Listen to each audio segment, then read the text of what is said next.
అమ్మానాన్నలకు ఆహ్వానం పలుకుతోంది Ananda Lahari 5 star retirement homes Edupugallu Vijayawada.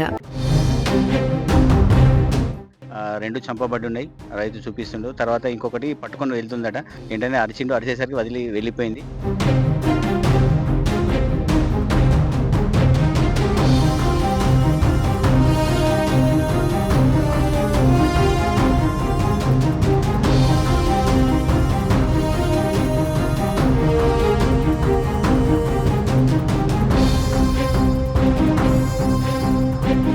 నమస్తే, welcome to Suman TV. Jangaon జిల్లా నుండి నిన్నటి రోజునైతే పెద్ద పులి ఇటు సిద్దిపేట జిల్లాకు అయితే ప్రవేశించడం జరిగింది. దాదాపుగా అది 50 కిలోమీటర్లు ప్రయాణించి కూడా ఇక్కడికి బసవాపూర్ గ్రామ సమీపంలోని ఆరపల్లె తండా వద్ద ఉన్నటువంటి మొయ్యతు మీద వాగులోకి అయితే రావడం జరిగింది. నిన్న నైట్ ఒక కొన్ని ఆవులపై అయితే దాడి చేయడం జరిగింది. ఈరోజు రైతు ఉదయాన్నే వెళ్ళి అక్కడికి పోయి చూడగా కూడా అవన్నీ ఆవులు కూడా మృతి చెందడంతో స్థానిక గ్రామస్తులకు సమాచారం ఇవ్వడం జరిగింది.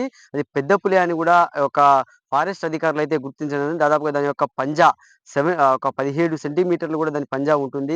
పంజా ద్వారానే గుర్తించడం జరిగింది. దాడి కూడా ఒక మొత్తం దాని దాడికి చేసినటువంటి విషయాలను కూడా ఫారెస్ట్ అధికారులు అయితే గుర్తించడం జరిగింది. స్థానికంగా ఉన్నటువంటి గ్రామస్తులు ఉన్నారు. ఎప్పుడైనా వాళ్ళు అంటే సంచారం ఇదే మొదటిసారి ఇవరికి ఎప్పుడైనా జరిగిందా అనేది మనం తెలుసుకుందాం. అంటే చెప్పండి, మీది ఎక్కడ? ఇవరికి ఎప్పుడైనా ఈ పెద్ద పులి సంచారం మీ పరిసర ప్రాంతాల్లో జరిగిందా? అదండి మాది ఆరపల్లి దగ్గర మా వ్యవసాయ బాగా ఉంటుందండి. పొద్దున్నే పుల్లొచ్చిందని మన ఆరపల్లి తండ వాళ్ళు సోషల్ మీడియాలో చెప్పడం ఏంటంటే ఇక్కడ రావడం జరిగింది. రావడంతోనే మా ఊర్లో వాళ్ళందరం వచ్చి ఇక్కడ చూడడం జరిగింది. ఇక్కడ వాస్తవానికి 2 చంపబడ్డున్నాయి. రైతు చూపిస్తుండు. తర్వాత ఇంకొకటి పట్టుకొని వెళ్తుందట. ఆ రైతు అరే పశువులు కనిపిస్తలేదని చూసేసరికి పులి పట్టుకొని వెళ్తుందట. ఏంటనే అరిచిండు. అరిచేసరికి వదిలి వెళ్ళిపోయింది. ప్రస్తుతానికైతే 3 చనిపోయి ఉన్నాయండి. ఇంతవరకైతే ఇప్పటివరకు ఫస్ట్ టైమ్ మా దగ్గర మా ఏరియాలో ఎప్పుడు పులి అనేది కనిపించలేదండి. రైతులంతా భయాందోళనకు గురై మా అందరి వ్యవసాయ బావి దగ్గరనే మా ఆవులన్నీ ఉంటాయంటండి. తక్షణమే ప్రభుత్వం మా ఫారెస్ట్ అధికారులు వాటిని గుర్తించి పట్టుకోవాల్సిందిగా మేము కోరుతున్నాం సార్ రైతుల తరపున.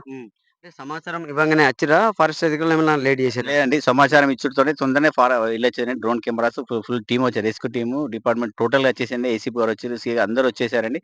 వాళ్ళ డ్యూటీ వాళ్ళు చేస్తున్నారండి. అందరూ వచ్చేసారండి.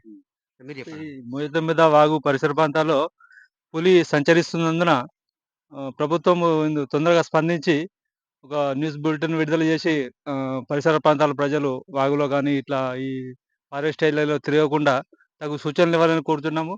ఈ మార్నింగ్ విషయం తెలవగానే రైతు చెప్పగానే వెంటనే స్పందించి ఇక్కడ ఫారెస్ట్ వాళ్ళైతేనేమి, పోలీస్ డిపార్ట్‌మెంట్ వాళ్ళందరొచ్చి ఇక్కడ పరిసర ప్రాంతాలంతా గమనించి పులి వచ్చిన జాడలను గుర్తించడం జరిగింది. 3 చనిపోయిన ఆవులు దొరికాయి. ఇంకా 2 మిస్సింగ్‌లో ఉన్నాయి.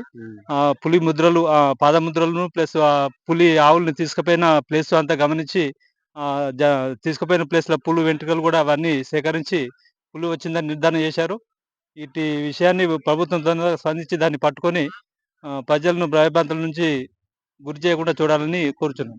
సో, అంటే ఇప్పటికే కూడా డ్రోన్ కెమెరాలతో కూడా ఇక్కడ సెర్చింగ్ స్టార్ట్ అయింది. అటు దూల్మిట మండల సమీపంలోని అక్కడ ఉన్నటువంటి వారు కూడా అక్కడ ఉన్నటువంటి అధికారులు కూడా డ్రోన్ కెమెరాస్‌తో కూడా పులిని గుర్తించేందుకు అక్కడ అధికారులు సెర్చ్ ఆపరేషన్ చేపట్టారు. ఇక్కడ కూడా సెర్చ్ ఆపరేషన్ కూడా చేపట్టారు. చూడండి, ఇప్పటికే కూడా అక్కడ అన్నీ కూడా ఎక్కడికక్కడ అధికారులు కూడా ఎలాంటి అవాంఛనీయ సంఘటనలు జరగకుండా వాళ్ళు ఎక్కడికక్కడ కూడా ట్రాకింగ్ కెమెరాలను కూడా అటవీ శాఖ అధికారులైతే ఏర్పాటు చేస్తున్నారు. ప్రజలైతే ఇంకా జాగ్రత్తగా ఉంటే బాగుంటుంది. జాగ్రత్తలు కూడా ప్రజలు అటు చుట్టుపక్కల కూడా ఎలాంటి పశువులను కట్టేయకుండా కూడా అడవి ప్రాంతంలో కట్టేయకుండా జాగ్రత్తగా ఉండాలని అయితే అధికారులైతే సూచించడం జరుగుతుంది. కెమెరామెన్ శేఖర్‌తో సతీష్, సుమన్ టీవీ, సిద్దిపేట నుండి.